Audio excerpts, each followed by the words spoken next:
Welcome back to the channel. Today, we're diving deep into the fascinating history of North Carolina, a state whose story begins with one of America's greatest mysteries and continues through centuries of innovation, conflict, and resilience. From the vanished colonists of Roanoke to the proud Tar Heels who shaped a nation, North Carolina's past is filled with incredible tales that helped forge the American identity. So, grab your favorite beverage, get comfortable, and let's explore the captivating history of the Tar Heel State. Before we talk about lost colonies and European explorers, we need to acknowledge the people who called this land home for thousands of years before any ships appeared on the horizon. For at least 12,000 years, Indigenous peoples thrived in what we now call North Carolina. By the time Europeans arrived, numerous tribes inhabited the region, each with their own complex societies, cultures, and traditions. The Cherokee dominated the mountainous western regions, building sophisticated towns and developing a rich cultural heritage. In the Piedmont and coastal areas, tribes including the Catawba, Tuscarora, Croatan, Hatteras, and Pamlico had established extensive trading networks and agricultural societies. These weren't simple hunter-gatherer groups. They had developed advanced agricultural techniques, growing the three sisters, corn, beans, and squash, in carefully managed fields. They built permanent settlements, established complex political systems, and created intricate trade routes that stretched hundreds of miles.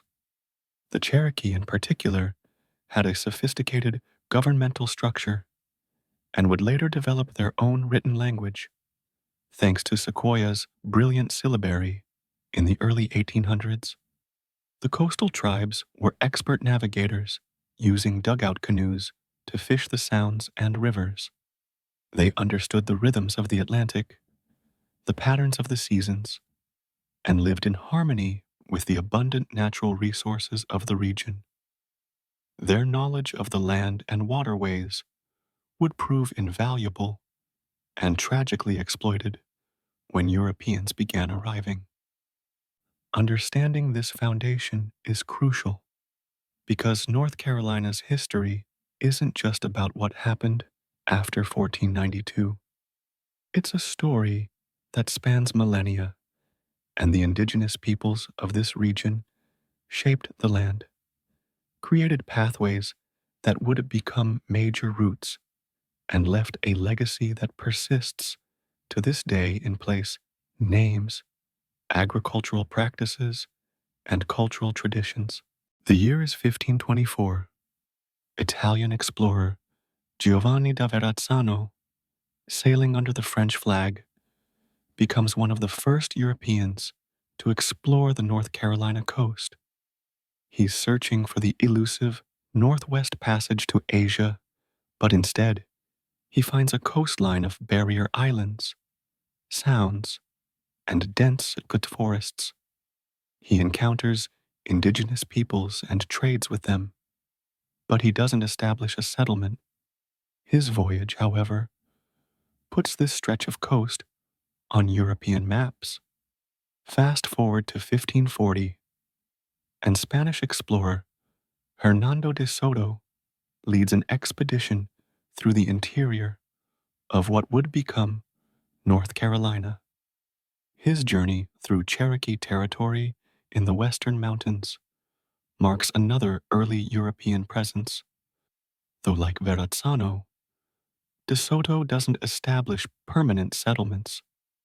What he does leave behind, tragically, are European diseases that begin decimating indigenous populations who have no immunity to these foreign illnesses.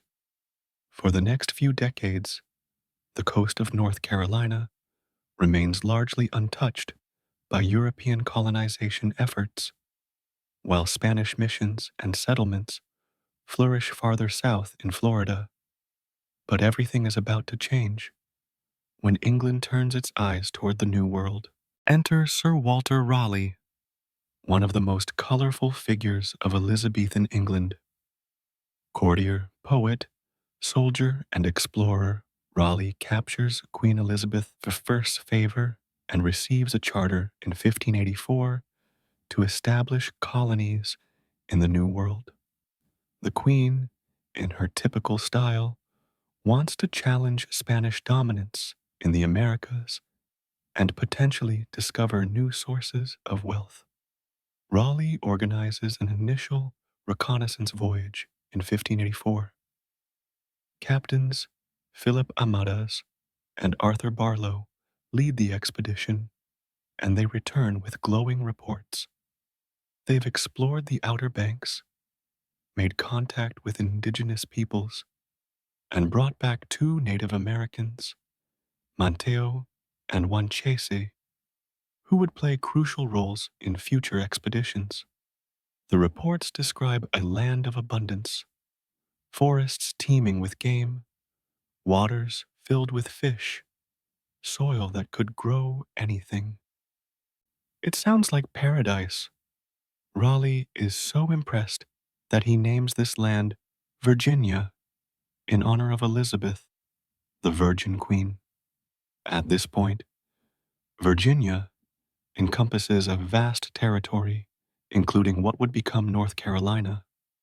Encouraged by these reports, Raleigh organizes a second expedition in 1585.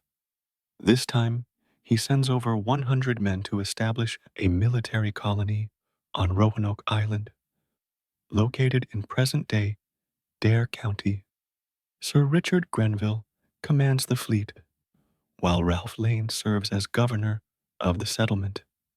This 1585 colony is a disaster from the start. The colonists are primarily soldiers and gentlemen adventurers, not farmers or skilled laborers. They're expecting to find gold and easy wealth, not the hard work of building a sustainable settlement. Relations with the local indigenous people, initially friendly, deteriorate rapidly. The colonists are demanding and aggressive, and violence breaks out. Food becomes scarce. The colonists don't know how to effectively cultivate crops in this environment, and they've alienated the indigenous peoples who might have taught them. When Sir Francis Drake stops by in June 1586, during his voyage from the Caribbean, the desperate colonists beg him to take them home. Drake agrees, and the entire colony abandons Roanoke. Weeks later, a supply ship arrives at Roanoke to find the settlement deserted. Shortly after that, Grenville returns with additional supplies and colonists. Finding the colony abandoned, Grenville leaves 15 men to maintain an English presence and returns to England. These 15 men vanish without a trace. They're never seen again. But Raleigh isn't deterred. He's invested too much money and prestige to give up. In 1587, he organizes what he hopes will be a permanent colony, and this time, it's different. Instead of soldiers seeking fortune, he recruits families, men, women, and children who plan to build a real settlement and create new lives in the New World. John White, an artist who had been with the 1585 expedition, is appointed governor. In May 1587, 3 ships carrying approximately 115 colonists set sail from England. The plan is to settle in the Chesapeake Bay area, where they expect better relations with indigenous peoples and more fertile land. But fate intervenes. Simon Fernandez, the fleet's pilot, refuses to take the colonists beyond Roanoke Island. Historians debate his motives. Was he acting under secret orders, Was he eager to go privateering, or did he simply consider the season too late for further voyaging? Whatever the reason, he forces the colonists to settle on Roanoke Island, the site of the previous failed colony. The colonists arrive to find the fort built by Lane's expedition in ruins and the 15 men left by Grenville missing. Despite this ominous sign, they begin rebuilding and establishing their settlement. On August 18th, 1587, Governor White's daughter, Eleanor, gives birth to a baby girl. They name her Virginia Dare, and she becomes the first English child born in the Americas. It's a moment of hope and promise for the struggling colony. But problems mount quickly. The colonists are short on supplies. They need help from England. The colonists convince Governor White to return to England to expedite relief supplies. White is reluctant. He doesn't want to leave his family, including his newborn granddaughter, but he recognizes the urgency. On August 27, 1587, less than a month after Virginia Dare's birth, John White sails for England. White arrives in England in November 1587, expecting to quickly organize a relief expedition. But he's arrived at the worst possible time. England is preparing for war with Spain. The Spanish Armada is being assembled, threatening to invade England. Queen Elizabeth issues orders that all ships must remain to defend against the Spanish threat. White manages to secure 2 small ships in April 1508, but they're attacked by Spanish vessels and forced to return to England. The colonists on Roanoke will have to wait. The Spanish Armada arrives in July 1508 and is defeated by the English fleet and devastating storms. But England remains on high alert, and organizing a relief expedition to Roanoke remains impossible. Finally, in March 1590, nearly 3 years after he left his family, John White is able to join a privateering expedition that agrees to stop at Roanoke. They arrive on August 18th, 1590, his granddaughter Virginia's 3rd birthday. What White finds has become one of American history's greatest mysteries. The settlement is deserted. Not a single colonist remains. But there are clues. The houses have been dismantled in an orderly fashion, suggesting the departure wasn't rushed or panicked. On a post at the entrance to the fort, White finds the letters CRO carved into the wood. On a nearby tree, he discovers the word Arwatowan carved in capital letters. Before leaving in 1587, White had arranged a signal with the colonists. If they needed to leave Roanoke, they would carve their destination into a tree. If they were in distress, they would include a Maltese cross above or below the carving. The word Croatoan has no cross. Croatoan was the name of both an island, now Hatteras Island, about 50 miles south, and the indigenous people who lived there. Manteo, who had traveled to England with the earlier expeditions and converted to Christianity, was Croatian and had maintained friendly relations with the English. White desperately wants to search Croatoan Island, believing his family might be there. But fate intervenes again. Severe weather strikes. One ship loses several anchors, leaving it vulnerable. The captains, eager to continue their privateering voyage and concerned about the deteriorating weather, refuse to search Croatoan. They head instead to the Caribbean for the winter, promising to return in the spring to continue the search. they never return. John White never sees his daughter, granddaughter, or any of the colonists again. For over 400 years, historians, archaeologists, and amateur sleuths have tried to solve the mystery of the lost colony. What happened to those 115 men, women, and children? The most widely accepted theory is that the colonists relocated to Croatoan Island, as the carving suggested. Archaeological evidence from Hatteras Island has uncovered European artifacts from the period, including a signet ring that might have belonged to one of the colonists. The Lumbee people of North Carolina have long claimed descent from the lost colonists and Croatoan people, and some of them carry English surnames that match those of the 1587 colonists. Another theory suggests the colonists moved inland and were absorbed into indigenous communities.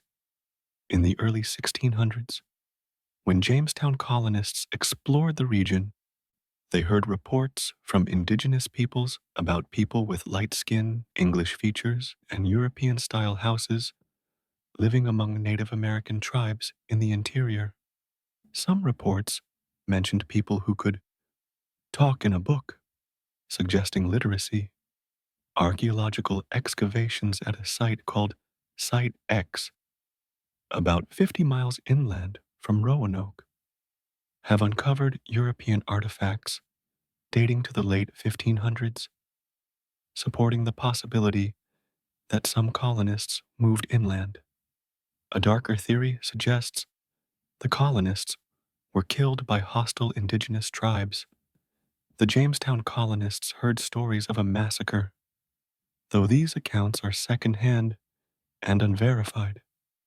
Chief Powhatan, the powerful leader in the Chesapeake region, allegedly told English colonists that he had ordered the slaughter of Europeans living among tribes in his territory, though whether he was referring to the Roanoke colonists or other Europeans remains unclear. Environmental factor may have played a role. Modern dendrochronology, the study of tree rings, shows that the period from 1587 to 1589 was the driest in the region in nearly 800 years. This severe drought would have made survival extremely difficult. The colonists may have scattered in different directions, searching for food and water, leading to their dispersal and eventual absorption into various indigenous communities. The most likely scenario, supported by a growing body of evidence, is that the colonists didn't suffer a single catastrophic fate. Instead, they probably split into smaller groups. Some may have gone to Croatoan Island, others moved inland, and still others might have attempted to sail to Chesapeake Bay in a boat they built. Each group likely faced different outcomes, some surviving and assimilating with indigenous peoples, others succumbing to starvation, disease, or violence. The lost colony remains one of America's most enduring mysteries, a haunting reminder of the dangers early colonists faced and the thin line between survival and disaster in the New World. Despite the Roanoke failures, English colonization of North of America succeeded elsewhere. Jamestown, established in 1607 in what's now Virginia, became the first permanent English settlement. Over the following decades, European settlement expanded. The region that would become North Carolina remained on the periphery of colonial expansion. It was considered remote, difficult to access because of the treacherous outer banks, and less promising than other areas. But gradually, settlers began moving into the region, particularly from Virginia. In 1628, King Charles I granted a patent for the territory south of Virginia to Sir Robert Heath, calling it Carolina After the Latin form of Charles, Carolus, Heath never acted on his grant, and it lapsed. In 1663, King Charles II, son of the executed Charles I, now restored to the throne, granted the territory to 8 English nobles who had supported his return to power. These lords proprietors received an enormous tract of land extending from Virginia to Spanish Florida. The region was again named Carolina. The lords proprietors hoped to profit from their grant, but they faced challenges. The geography of Carolina made it difficult to govern as a single entity. The northern region around Albemarle Sound had different characteristics, different settlement patterns, and different economic interests than the area around Charleston to the south. Settlers in the Albemarle region were a independent-minded lot. Many had come from Virginia, some fleeing debt or seeking more freedom. They established small farms, grew tobacco, and valued their autonomy. They resisted the proprietors' attempts to collect quitrents, annual fees, and impose strict governance. Meanwhile, Charleston, originally Charlestown, developed as a major port city with an economy increasingly based on rice cultivation and the horrific institution of slavery. The two regions grew apart economically, culturally, and politically. By the early 1700s, the division became official.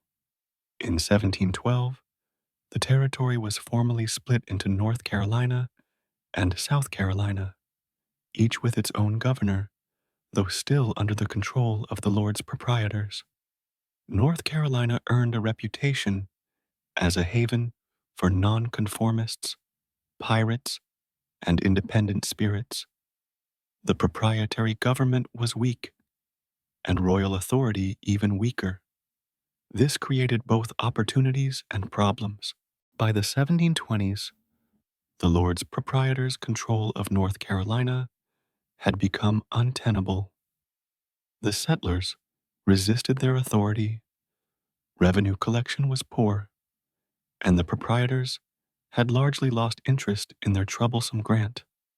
In 1720, 7 of the 8 proprietors sold their shares back to the crown.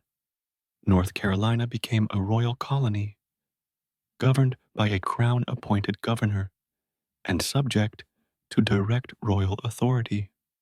This brought more stability and organization to the colony's governance. The population grew throughout the 1700s.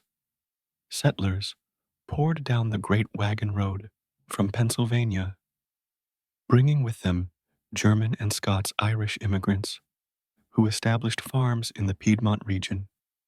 Highland Scots, fleeing the failed Jacobite rebellions, settled in the Cape Fear region. Quakers established communities in Guilford County. The diversity of settlers created a complex cultural landscape. The economy developed distinct regional characteristics. The coastal plain focused on tobacco, rice, and naval stores, tar, pitch, and turpentine extracted from the vast pine forests. The Piedmont emphasized small-scale farming and later wheat production. The mountain regions remained sparsely settled, inhabited primarily by Cherokee peoples and scattered European settlers. And here's where we get the origin of one of the state's most enduring nicknames, the Tar Heels. Few state nicknames have generated as much debate and as many origin stories as Tar Heels.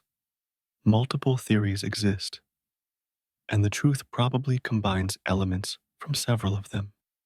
The most practical explanation comes from North Carolina's naval stores industry. In the 1700s and 1800s, North Carolina led the world in producing tar, pitch, and turpentine from its extensive pine forests. These products were essential for wooden ship construction. Tar sealed hulls and preserved rigging. Workers in this industry often got tar on their feet and were literally tar heels. The term initially may have been used as a mild insult, suggesting someone who did rough, dirty work. North Carolina's economy depended so heavily on naval stores that the state itself became associated with tar. Another theory ties the nickname to the Civil War. According to this story, North Carolina troops stood their ground in battle while other Confederate units retreated. When asked why they didn't fall back, the story goes, they replied that they had tar on their heels that kept them stuck in position. Alternatively, retreating troops from other states joked that North Carolina troops should put tar on their heels to make them stick in the next battle. While this makes a great story and fits with North Carolina's pride in its military units, there's limited historical evidence that the term was widely used during the Civil War itself. It seems to have gained popularity as a point of state pride afterward. A third theory suggests the nickname came from the Revolutionary War, with similar stories about North Carolina troops standing their ground at the Battle of Guilford Courthouse or other engagements. What's certain is that by the late 1800s, Tar Heels had transformed from a possible insult into a badge of honor. North Carolinians embraced the nickname as representing toughness, determination, and a refusal to back down. Today, it's used with fierce pride, especially in connection with the University of North Carolina's athletic teams. As tensions between Britain and the American colonies escalated in the 1760s and 1770s, North Carolina found itself in a complex position. The colony had a tradition of resistance to external authority, but it also had strong economic ties to Britain and a significant population of loyalists.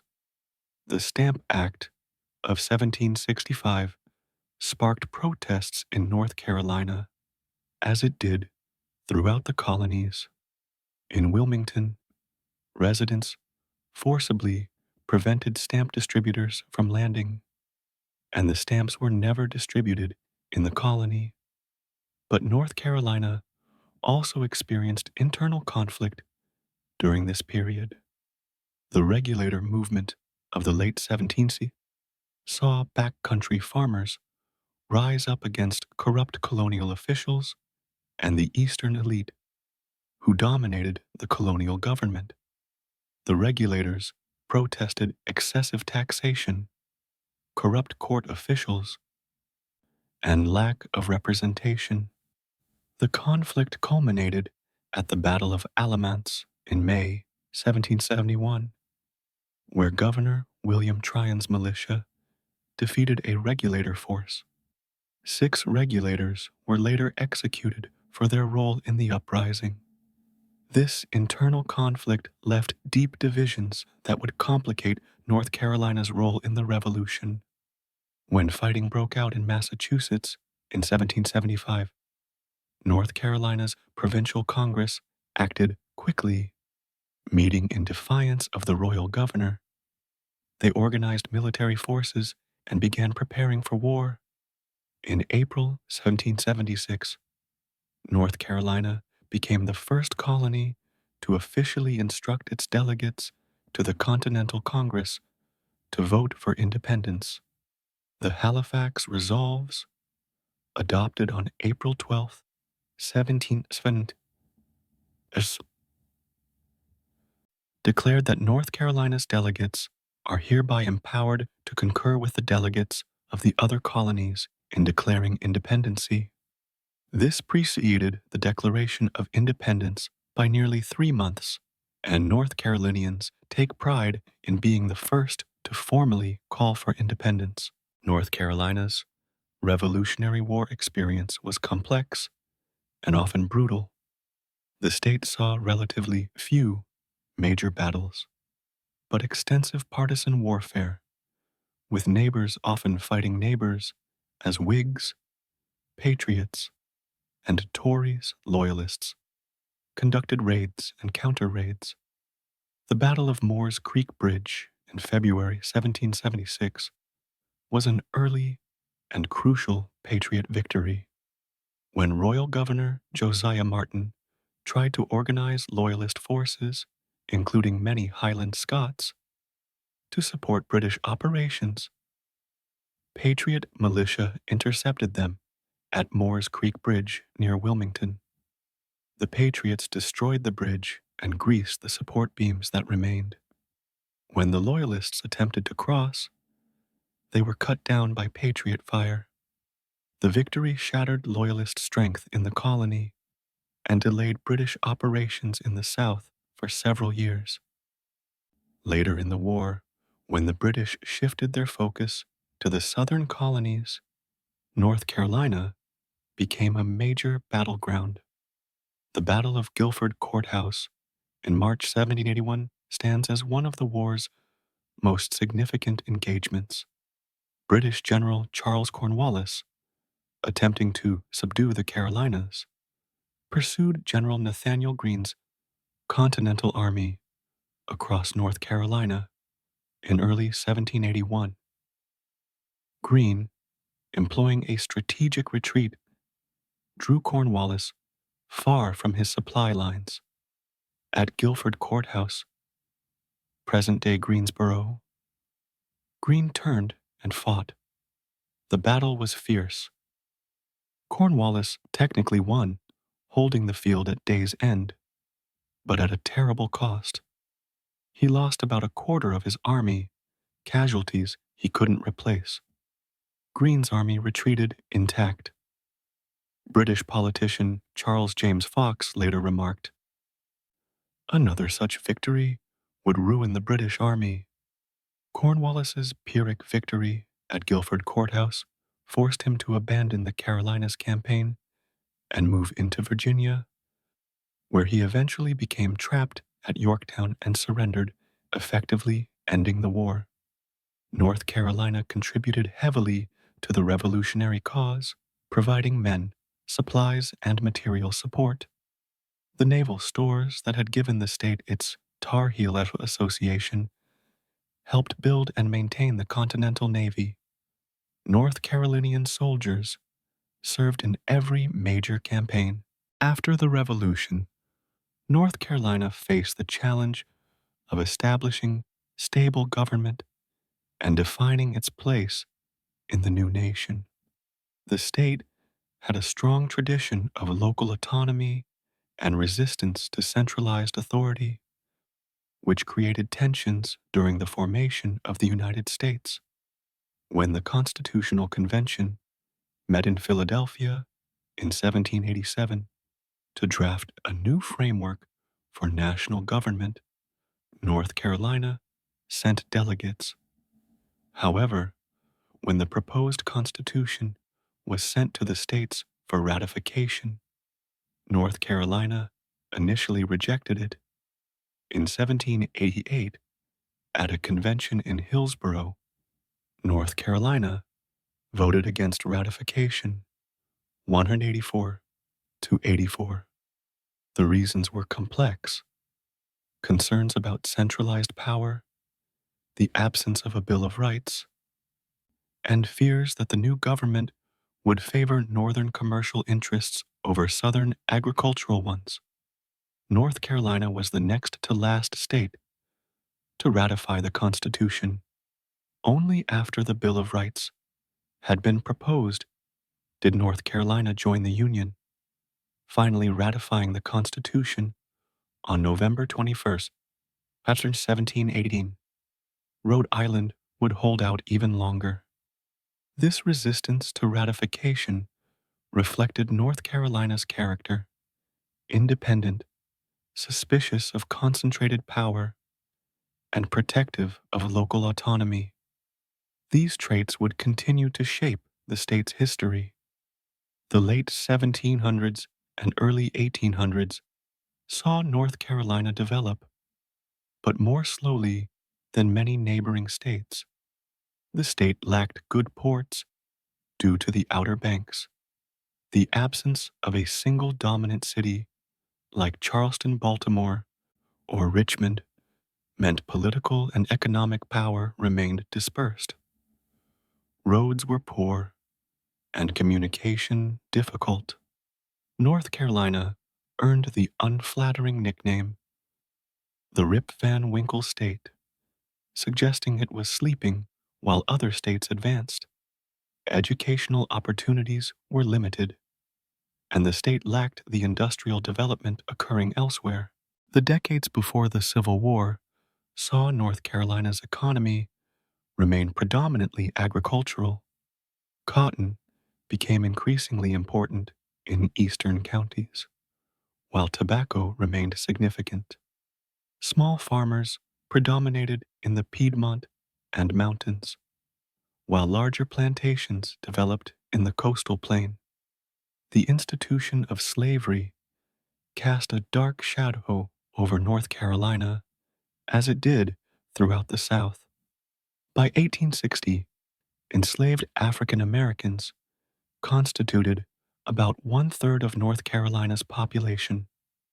Approximately 331,000 people held in bondage.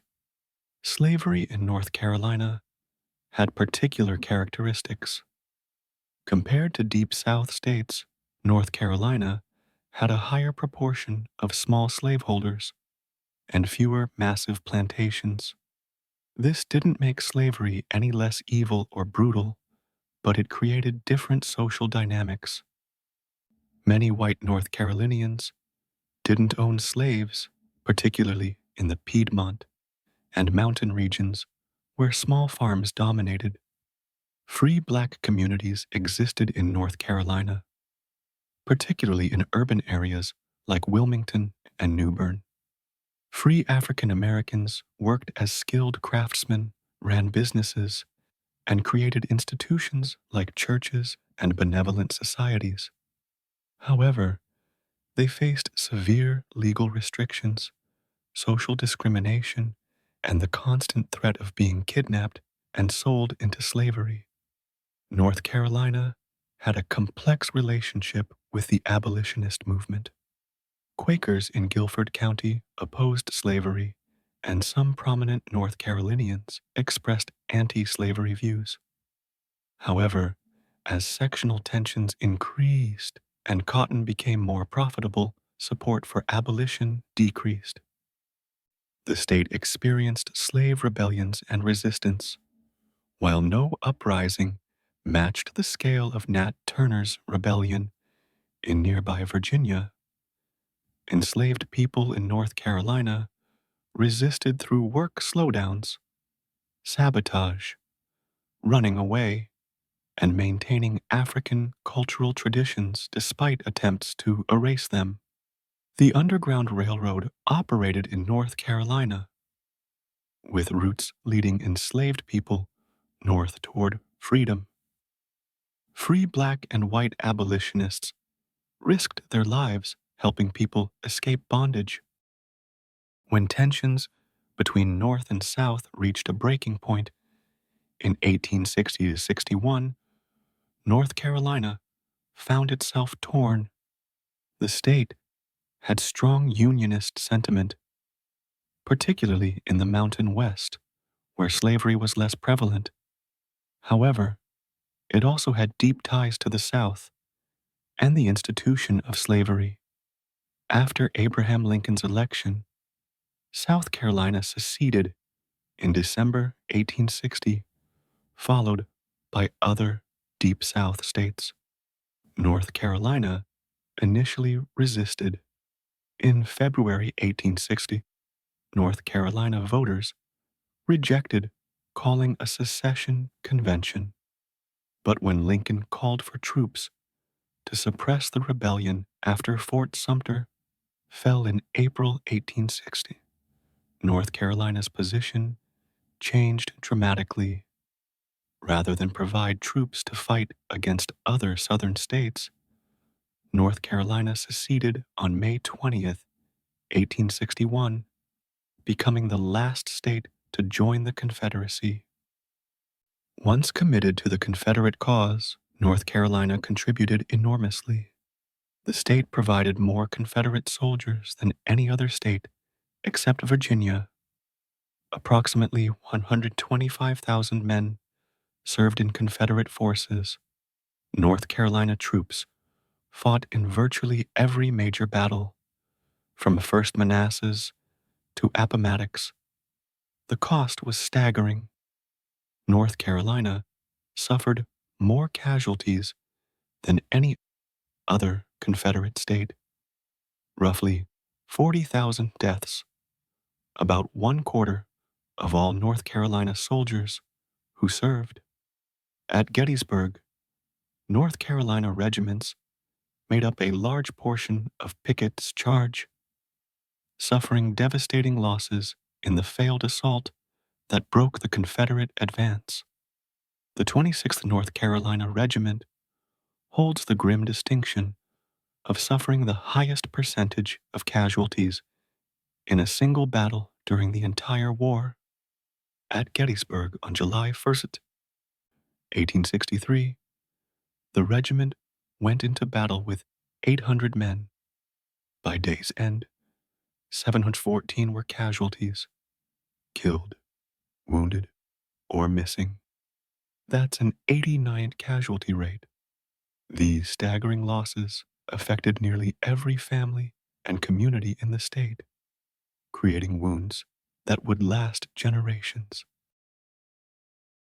While North Carolina men fought in distant battles, those who remained at home faced their own struggles. The Union naval blockade strangled North Carolina's coastal trade. Union forces captured several coastal towns, including New Bern and Beaufort, early in the war. Wilmington became crucial to the Confederacy as the last major port, still capable of receiving blockade runners. Fort Fisher, guarding the Cape Fear River approach to Wilmington, held out until January 1865, when one of the war's largest amphibious assaults finally captured it. The fall of Fort Fisher effectively closed the Confederacy's last significant port. The Western Mountains saw different conflicts. Many residents of mountain counties had opposed secession, and Unionist sentiment remained strong. Some North Carolinians fought for the Union, joining units like the North Carolina Mounted Infantry, ISE. Guerrilla warfare between Unionists and Confederates plagued the mountains throughout the war. As the war dragged on and Confederate fortunes declined, desertion became a serious problem. Men left the army to return home and protect their families from starvation and violence. Some formed outlaw bands in the mountains. Confederate authorities struggled to maintain discipline as morale collapsed. The last major battle of the war took place in North Carolina. In March 1865, as General William Tecumseh Sherman's Union Army marched north from Savannah through the Carolinas, Confederate General Joseph E. Johnston attempted to stop him at Bentonville. The 3-day battle resulted in a Confederate defeat, and Johnston's army retreated. On April 20, 1865, 17 days after Robert E. Lee's surrender at Appomattox, Johnston surrendered to Sherman at Bennett Place, near Durham. This surrender included far more troops than had surrendered at Appomattox, effectively ending Confederate resistance in the Carolinas, Georgia, and Florida. The years following the Civil War brought dramatic changes and terrible violence to North Carolina. During presidential Reconstruction, 1865 to 1867, former Confederates quickly regained political control. The state legislature passed black codes designed to limit the rights of freed African Americans. and forced them into labor arrangements that resembled slavery.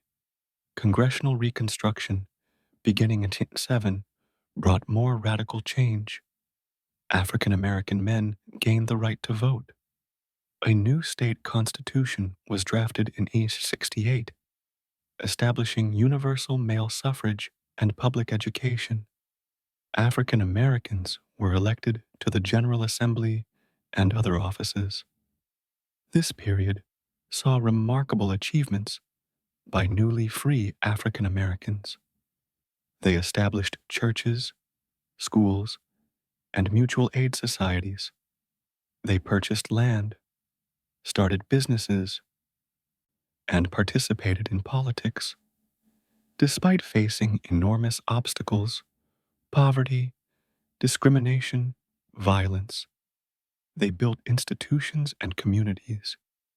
But white supremacists violently resisted these changes. The Ku Klux Klan terrorized black citizens and white Republicans through beatings, murders, and intimidation.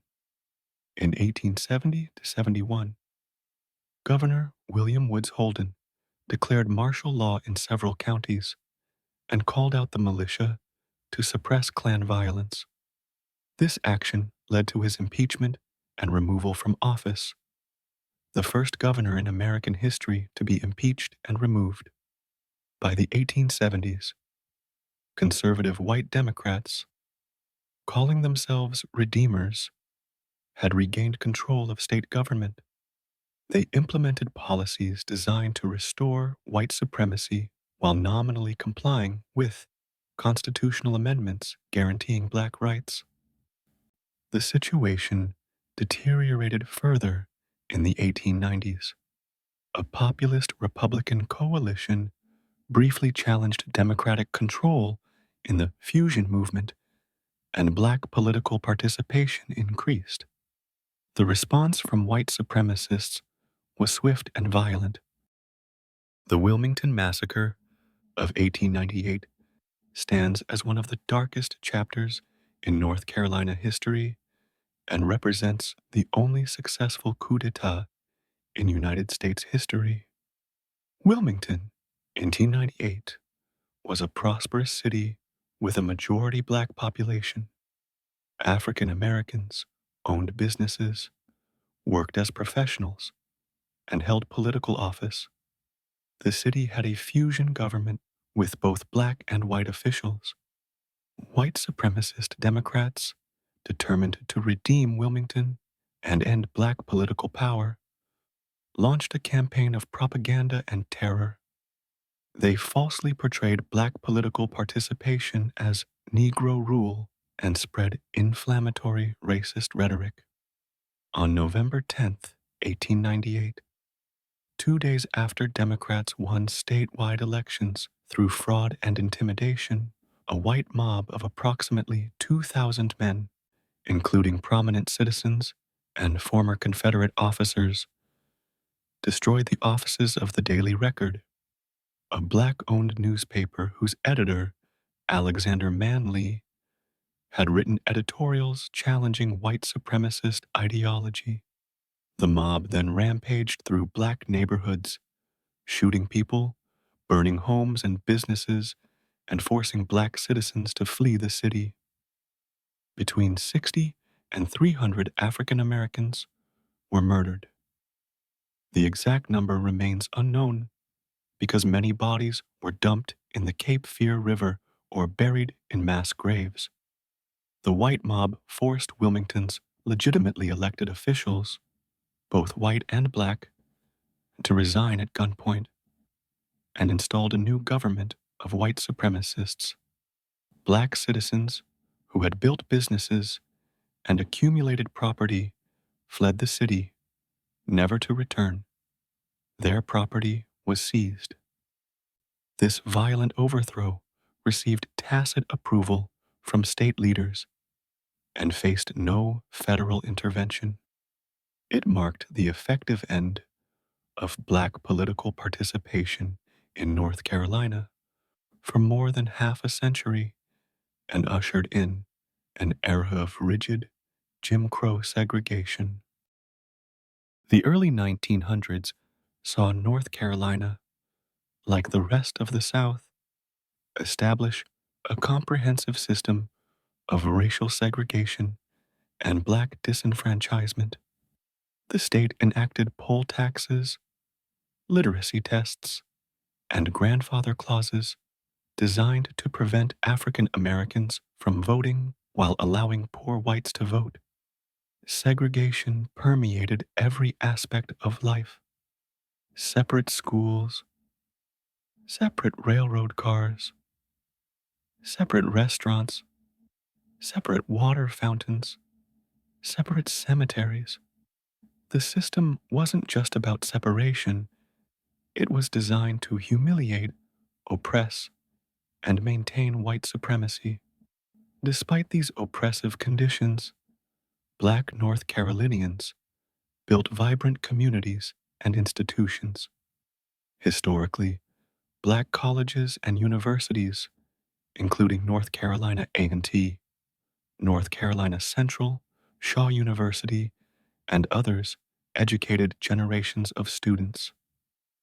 Black churches served as centers of community life and later as organizing bases for the civil rights movement.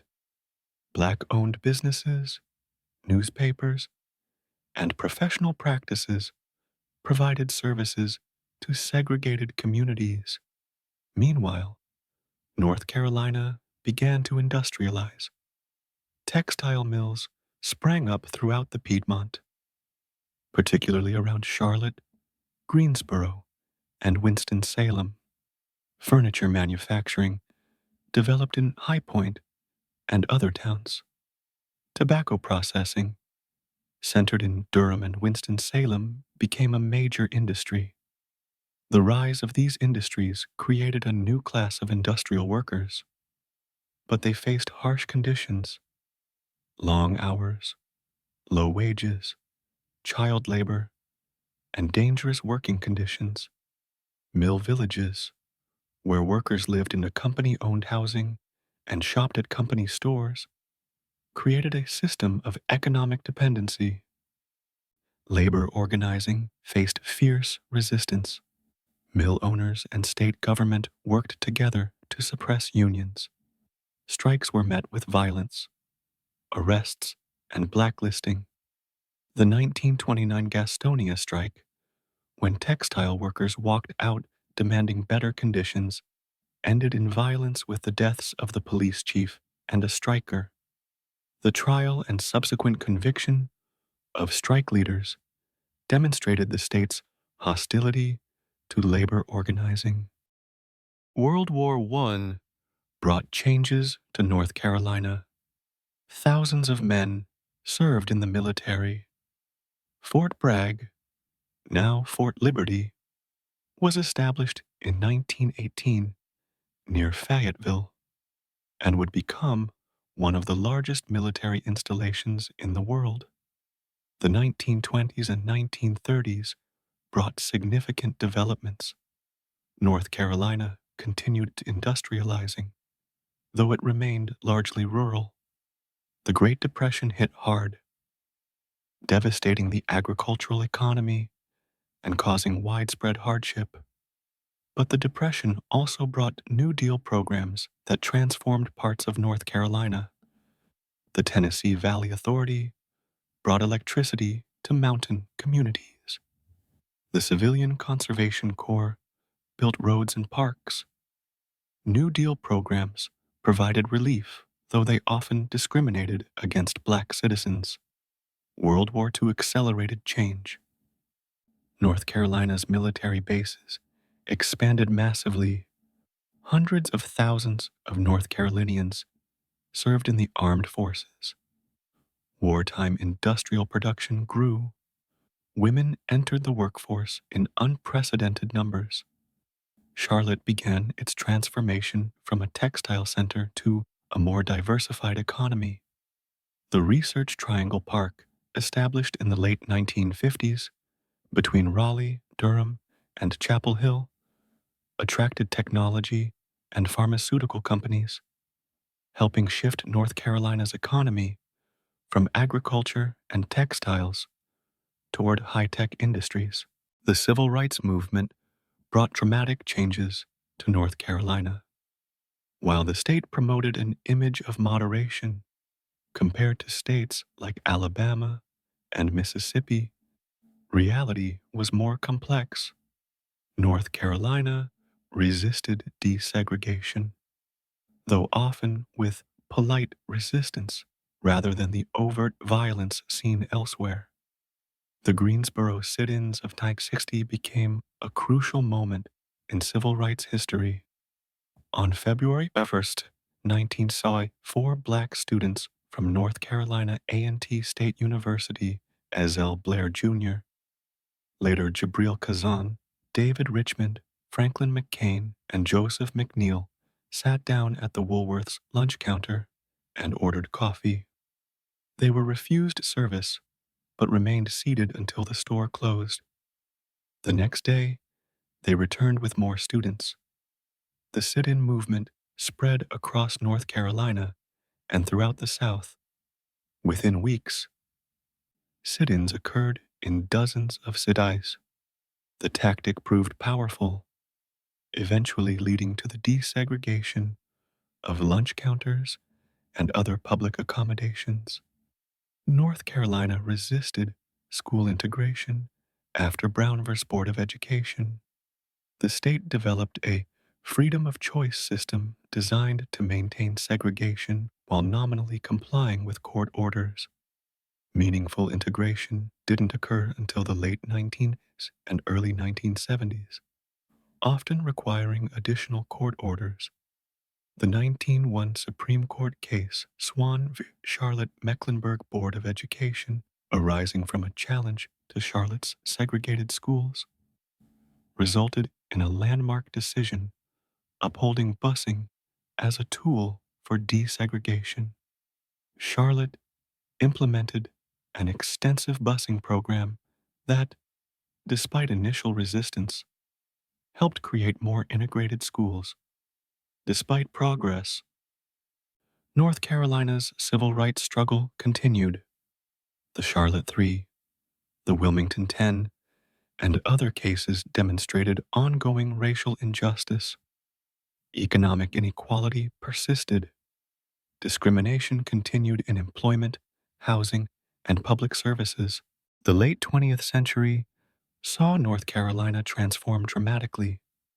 The textile industry, which had defined the state's economy for decades, collapsed as manufacturing moved overseas. Furniture manufacturing suffered similar decline. Agricultural employment continued to decrease, but new industries emerged. Banking centered in Charlotte grew explosively. Bank of America and Wachovia, later Wells Fargo, became national powerhouses, making Charlotte a major financial center, second only to New York in banking assets. The Research Triangle became a global hub for technology, pharmaceuticals, and research. Companies like IBM, Cisco, GlaxoSmithKline, and countless biotech firms established operations. Universities, Duke, UNC Chapel Hill, NC State, partnered with industry, creating an innovation ecosystem. Tourism grew into a major industry. The Outer Banks, the mountains, Charlotte, Asheville, and other destinations attracted millions of visitors annually. North Carolina's population boomed, nearly doubling between 1970 and 2020. The state became more urbanized and more diverse. Immigration from Latin America, Asia, and other regions changed the state's demographic makeup. Politically, North Carolina became intensely competitive. Once a reliably Democratic state, it shifted toward the Republican Party in the late 20th century, but remained a swing state in national elections. Political battles over issues like education funding, environmental regulation, voting rights, and LGBTQ+ rights became fierce. The state's culture wars reflected national divisions, conflicts over Confederate monuments, the HB2 bathroom bill, and other issues made headlines. Hurricane disasters, including Floyd, 1999, and Florence, 2018, tested the state's resilience and highlighted issues of climate change and coastal development. North Carolina has made enormous contributions to American culture that deserve recognition. In music, North Carolina helped birth bluegrass, with Earl Scruggs revolutionizing banjo playing. The state's folk music traditions influenced country music development. Doc Watson became a legend of acoustic guitar. John Coltrane, Nina Simone, and Thelonious Monk came from North Carolina, contributing to jazz. The state also produced influential artists in blues, gospel, and later beach music and southern rock. In literature, North Carolina has produced remarkable writers: Thomas Wolfe, Reynolds Price, Charles Fraser, Kay Gibbons, David Sedaris, and many others. Maya Angelou lived in Winston-Salem for decades. O. Henry, William Sidney Porter, wrote some of his most famous stories while living in North Carolina. In sports, North Carolina basketball became legendary. The rivalry between UNC and Duke ranks among sports' greatest. Michael Jordan, widely considered the greatest basketball player ever, played at UNC before leading the Chicago Bulls to 6 championships. NASCAR, while not originating exclusively in North Carolina, has deep roots in the state, with Charlotte as a major center. In food, North Carolina barbecue stands as a cultural institution with fierce regional debates: Eastern versus Western, vinegar versus tomato-based sauce, chopped versus pulled. These are serious matters. Krispy Kreme originated in Winston-Salem. Pepsi was invented in New Bern. Cheerwine, that unique cherry soda, comes from Salisbury. Today, North Carolina stands as a state of complexity and contradictions. It's simultaneously southern and cosmopolitan, traditional and innovative, rural and urban. These tensions create both challenges and dynamism. The Tar Heel identity has evolved but remains strong. It represents resilience, independence, and pride in the state's history while acknowledging its complexities. North Carolinians fiercely debate the state's direction while sharing common attachments to place, culture, and community. The state faces significant challenges: educational funding debates, rural economic decline, healthcare access, environmental concerns including coastal erosion and inland pollution, racial and economic inequality, and political polarization.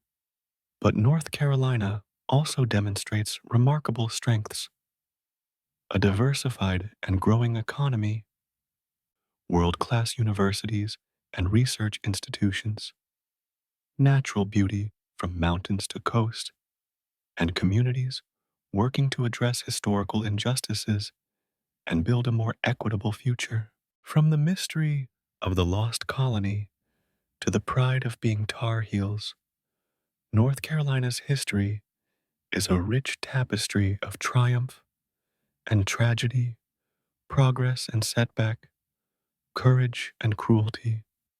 The state that once had settlers vanish without a trace now has over 10 million residents. The colony that couldn't survive its first years has become a state that helps lead American innovation in technology, medicine, and research. But we must remember the full history. The indigenous peoples who lived here for thousands of years before Europeans arrived. The enslaved African Americans who built much of the state's wealth through their forced labor. The workers who fought for better conditions. The civil rights activists who challenged injustice. Their stories are as much a part of North Carolina history as the Lost Colony or Tar Heel Pride. North Carolina's past, with all its complexity, its moments of shame and moments of glory, shaped the present and will influence the future. Understanding this history helps us comprehend where we've been and imagine where we might go. The story of North Carolina continues to unfold. Each generation adds its chapter, facing new challenges and opportunities. The Tar Heel spirit, that combination of independence, resilience, and determination, persists even as its expression evolves. Thank you for joining me on this journey through North Carolina history. If you enjoyed this deep dive, please like this video, subscribe to the channel, and let me know in the comments what aspect of North Carolina history you'd like to explore further. Should we do a deep dive on the Lost Colony mystery, the Civil War in North Carolina, the Civil Rights Movement? Let me know.